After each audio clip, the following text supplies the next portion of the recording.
Welcome to free channel. Free means film review and explanation. आज की film है film the Shawshank Redemption. Year 1994 में release film the Shawshank Redemption, जिसका आज मैं स्टोरी एक्सप्लेनेशन और एक्सपीरियंस शेयर करूंगी। फिल्म शुरू होता है तो हम देखते हैं एक जेल जहां सैकड़ों कैदी है। किसी कैदी के लिए यह कैद खाना होता है तो किसी के लिए घर। हम देखते हैं कि एंडी डिफ्रेसन, जो फिल्म का मेन कैरेक्टर हीरो है, उसके ऊपर अदालत की कार्यवाही चल रही है। उस पर इल्जाम है कि उसने अपनी वाइफ और वाइफ के प्रेमी को मारा है। एंडी अपने डिफेंस में कहता है कि वो मारने जा रहा था, लेकिन उन्हें मारा नहीं क्योंकि वो अब भी अपनी वाइफ से प्रेम करता है और गन को नदी में फेंक दिया, लेकिन उसकी कोई नहीं सुनता है। एंडी को आजीवन कारावास की सजा सुनाई जाती है। अगले सीन में हमें शॉशैंक जेल को दिखाया जाता है, जहां एलिस बॉयड रेडिंग, जो कि बचपन में ही गुनाह कर जेल आ गया था, अपने पैरोल की सुनवाई पर कहता है कि वो अब सुधर गया है, अब किसी तरह का गलत काम नहीं करना चाहता। पहले के जैसे उसकी घिसी पीटी रट्टा रटाया बातें सुन ऑफिसर फिर उसका पैरोल रिजेक्ट कर देते हैं। रेड जब बाहर आता है तो देखता है कि नए कैदी वैन से आ रहे हैं। लाइन में आ रहे कैदियों को देख रेड अपने साथी से 2 सिगरेट की शर्त लगाता है कि एंडी जेल में पहले रोएगा क्योंकि वो बड़े घर का है, मासूम सा है। कैदियों को लाइन में रखा जाता है। तब जेल का वार्डन आता है, जिसका नाम सैमुअल नॉर्टन होता है। नॉर्टन कहता है कि अगर कैदी डिसिप्लिन से रहेंगे तो उन्हें कभी मार नहीं पड़ेगी, लेकिन अगर डिसिप्लिन ब्रेक किया तो वो सोच भी नहीं सकते कि उन्हें कितनी सजा मिलेगी। फिर सबको अपने अपने सेल में भेज दिया जाता है। फिर रात को सभी कैदी हुटिंग कर नए कैदियों को चिढ़ाते हैं। उनमें से एक नया कैदी जोरों से रोने लगता है। गार्ड्स आते हैं, फिर उसकी खूब पिटाई करते हैं जब तक कि वो बेहोश नहीं हो जाता। इधर रेड अपना बेट शर्त हार चुका होता है। रेड समझ जाता है एंडी अंदर से मजबूत है। रेड अगले दिन अपने साथी हेवुड को 2 सिगरेट देता है। यहाँ हम देखते हैं कि एंडी ब्रुक्स हैटलिन से मिलता है। ब्रुक्स सन 1900 में आया था और अभी का समय 1947 होता है। ब्रुक्स जेल को घर मान चुका है और जेल में लाइब्रेरियन का काम देखता है। एंडी एक दिन रेड से मिलता है और कहता है कि तुम मेरे लिए बाहर से एक सामान मंगा सकते हो। रेड कहता है क्या चाहिए? एंडी कहता है एक छोटा हथौड़ा। एंडी की बात सुन रेड चौंक जाता है। रेड कहता है सिगरेट या टूथपेस्ट मांगते तो और बात थी। रेड पूछता है क्या तुम किसी को मारने वाले हो? तो एंडी कहता है नहीं, मेरा यहाँ कोई दुश्मन नहीं। तब रेड कहता है नहीं है तो बन जाएंगे। फिर रेड सिस्टर गैंग को दिखाता है और कहता है उनकी नजर तुम्हारे ऊपर है। फिर एंडी कहता है कि वो गे नहीं है। रेड कहता है इससे उनको कोई फर्क नहीं पड़ता। जेल में ये सिस्टर गैंग रेपिस्ट है। आगे हम देखते हैं कि हथौड़ा रेड के द्वारा एंडी के पास आ जाता है। अगले सीन में हम देखते हैं कि एंडी को लॉन्ड्री का काम मिलता है। एक दिन एंडी लॉन्ड्री में काम कर रहा होता है, तभी सिस्टर गैंग के लोग उसे पकड़ लेते हैं। एंडी उनसे खूब लड़ता है पर वो बहुत सारे होते हैं। अंत में उसके साथ दुष्कर्म कर डालते हैं। एंडी की पिटाई करते और दुष्कर्म करते 2 साल बीत जाते हैं। अगले सीन में हम देखते हैं कि जेल में एक अनाउंसमेंट होती है कि 12 लोगों की जरूरत है जो छत रिपेयर कर सके। एंडी, रेड और उसके दोस्तों को छत रिपेयर का काम मिल जाता है। बायरन हैडली गार्ड्स का कैप्टन अपने दोस्तों से बात करता है कि उसके भाई ने उसके नाम $30,000 छोड़ा है। उसमें से काफी डॉलर सरकार ले लेगी, इसलिए वो परेशान है। हम देखते हैं कि ये सारी बातें एंडी सुन रहा होता है। एंडी हैडली के पास जाता है और पूछता है कि तुम अपनी वाइफ पर विश्वास करते हो? हैडली इस पर नाराज हो एंडी को छत से फेंकने वाला होता है। तब एंडी कहता है कि अगर तुम तुम्हारी वाइफ के नाम डॉलर जमा करा दो तो सरकार को टैक्स नहीं देना पड़ेगा, क्योंकि सरकार की यह योजना है कि कोई पूरी जिंदगी में $60,000 अपनी वाइफ को गिफ्ट दे सकता है। और एंडी कहता है कि वो कागज तैयार करने में हेल्प कर सकता है। अगर किसी वकील से यह काम करवाओगे तो बहुत सारा पैसा लेगा। हैडली कहता है कि तुम्हें क्या चाहिए? एंडी कहता है कि मेरे दोस्तों को वेयर दे देना। हैडली को एंडी की काबिलियत का यहाँ पता लगता है। वो जानता था कि एंडी जेल में आने से पहले एक काबिल बैंकर था। आगे हम देखते हैं कि छत पर सभी वेयर पीते हैं। हेवुड एंडी को वेयर ऑफर करता है तो एंडी कहता है उसने शराब पीना छोड़ दिया है। रेड गैंग के सभी एंडी से बहुत प्रभावित होते हैं। रेड और एंडी धीरे धीरे दोस्त बनते जाते हैं। आगे हम देखते हैं कि रेड एंडी से पूछता है कि उसने अपनी वाइफ को क्यों मारा था। एंडी कहता है कि उसने अपनी वाइफ को नहीं मारा। एंडी पूछता है तुम किस जुर्म में यहाँ हो? तो रेड कहता है खून के जुर्म में, लेकिन मैंने वो खून नहीं किया, मैं भी बेकसूर हूँ तुम्हारी तरह। इतना कहकर हंसने लगता है। रात को सभी रीता हैबर्ट्स की फिल्म देख रहे होते हैं। तभी एंडी वहाँ आता है और कहता है रीता हैबर्ट्स की एक पोस्टर मेरे लिए मंगा दो। एंडी जब रील चेंज करने के लिए प्रोजेक्टर रूम में जाता है तो सिस्टर गैंग के लोग उसकी बहुत पिटाई करते हैं, जिससे वो 1 महीने के लिए हॉस्पिटलाइज्ड हो जाता है। इधर हैडली सिस्टर गैंग के लीडर को बहुत पिटाई करता है और उसका हाथ और पैर तोड़कर हमेशा के लिए अपाहिज बना देता है। 1 महीने बाद जब एंडी अपने सेल में आता है तो उसे रीता हैबर्ट्स की तस्वीर मिलती है, एक नोट के साथ जिस पर लिखा होता है नो चार्जेस, वेलकम बैक। अगले सीन में हम देखते हैं कि वार्डन आता है एंडी के सेल में, उसके साथ हैडली भी होता है। हैडली पूरे कमरे की तलाशी लेता है क्योंकि यहाँ रूटिंग में तलाशी होती रहती है। वार्डन रीता हैबर्ट्स की तस्वीर देखकर कहता है ये नहीं अलाउ करता, पर तुम्हारे लिए ओके। दरअसल वार्डन एंडी से मिलने आया था क्योंकि हैडली एंडी की काबिलियत के बारे में बताया होता है। यहाँ वार्डन एंडी के हाथ में बाइबल देखता है, कुछ सवाल जवाब करता है बाइबल के बारे में। वार्डन एंडी के हाथ में बाइबल देते हुए कहता है मुक्ति इसी में है। एंडी कहता है शो सर।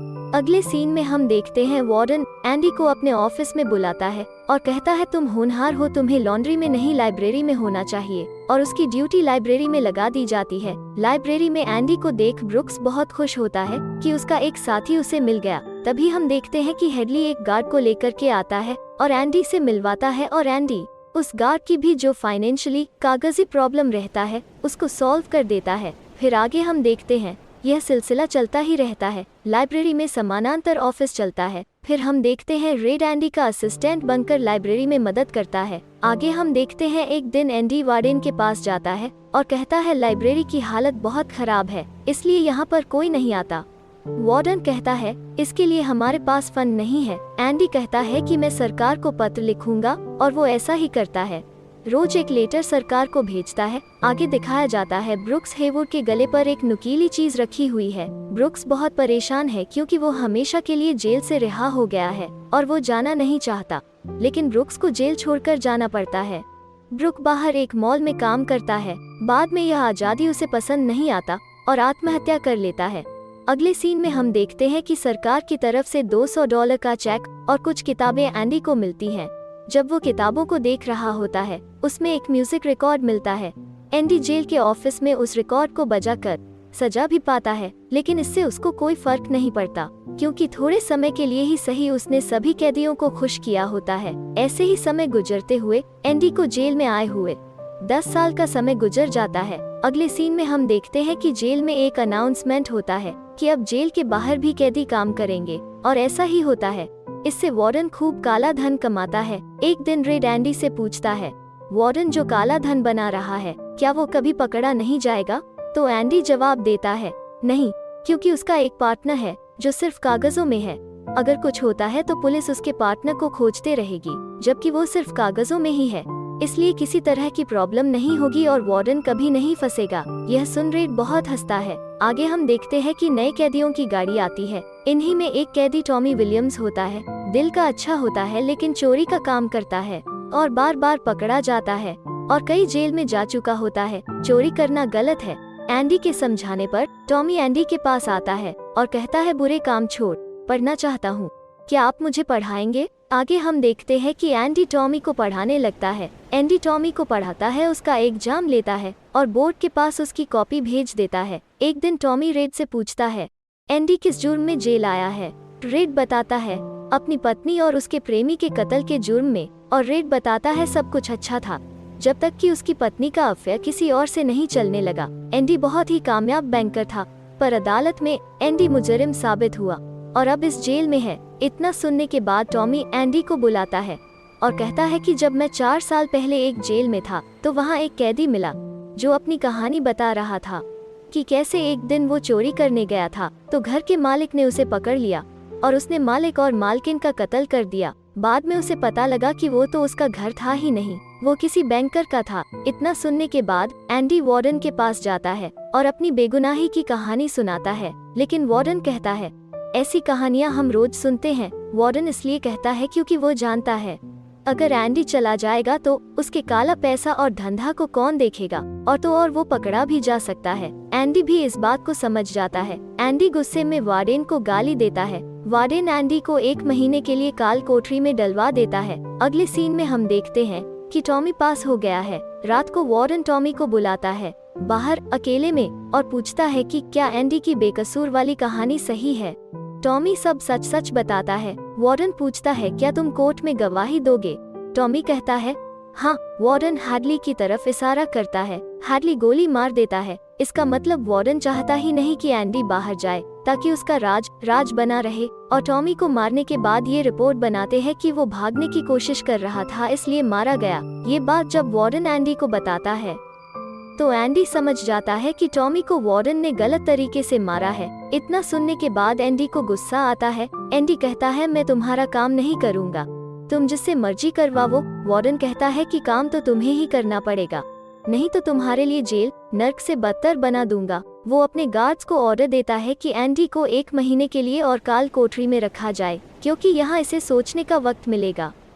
समय बीतता है। जेल में ये खबर फैल जाती है कि एंडी उस क्राइम की सजा पा रहा है जो उसने किया ही नहीं है, और वो 20 साल से सजा काट रहा है। तभी हम देखते हैं एंडी 2 महीने की सजा पूरा करने के बाद बाहर रेड से बातें कर रहा है। एंडी कहता है कि अगर वो कभी आजाद हो गया तो वो मेक्सिको के बीच पर एक होटल खोलूंगा और कुछ नाव भी रखूंगा जिससे कुछ टूरिस्ट को घुमाया करूंगा और मछलियां भी पकड़ा करूंगा। आगे वो कहता है लेकिन मुझे एक जुगाड़ करने वाले आदमी की जरूरत पड़ेगी जो बाहर से सामान ले आ सके। बेसिकली एंडी रेड को अपने साथ होने की बात करता है। एंडी रेड से कह रहा है क्या लगता है तुम कभी आजाद हो पाओगे। तो रेड कहता है कि अगर मैं आजाद हो गया तो भी मैं यहीं पर रहूंगा, क्योंकि मैंने पूरी जिंदगी इस जेल में बिताई है, और जब मैं आजाद हो जाऊंगा तब मैं इतना बूढ़ा हो चुका हूँगा कि बाहर की दुनिया से एडजस्ट नहीं कर पाऊंगा। रेड कहता है तुम भी होश में आओ और मेक्सिको के बारे में सोचना बंद कर दो, क्योंकि यह एक सपना है जो तुम देख रहे हो। अगर कुछ हकीकत है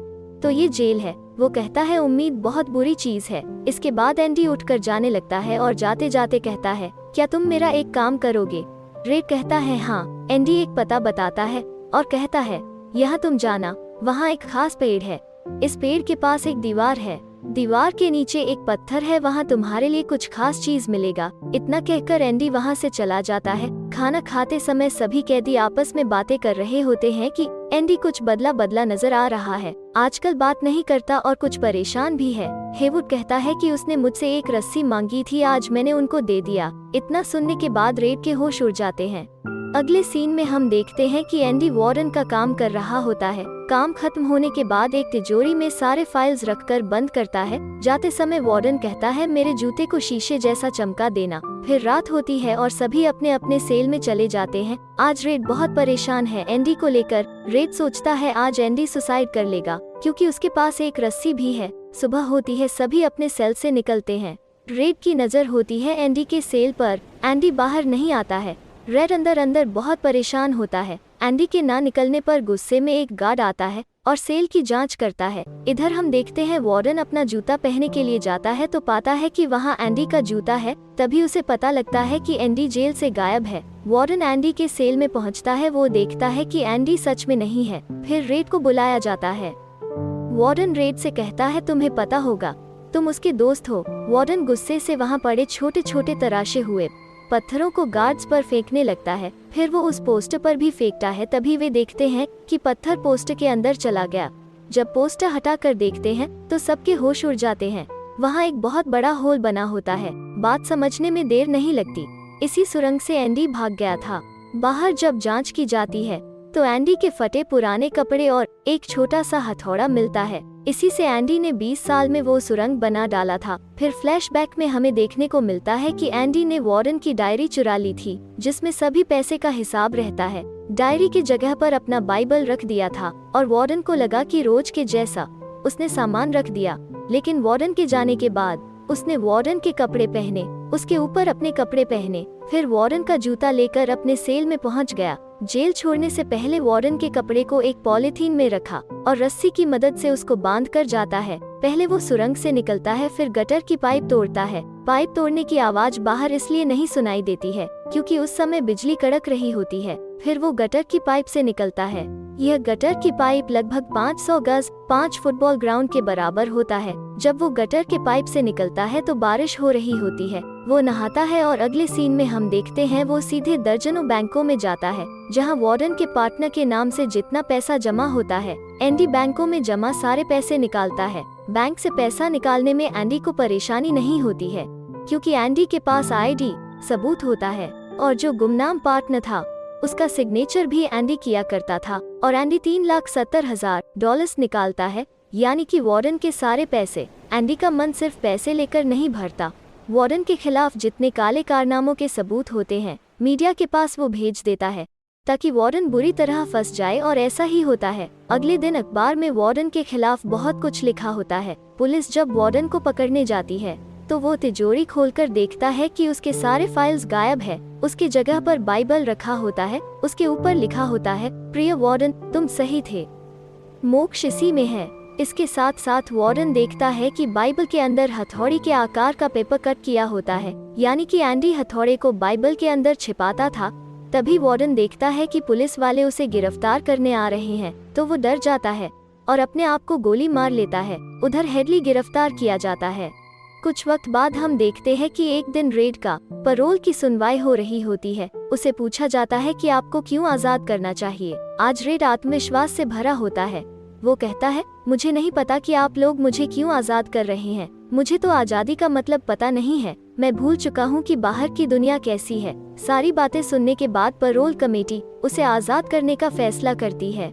बाहर जाने के बाद रेड काम करता है पर मन नहीं लगता।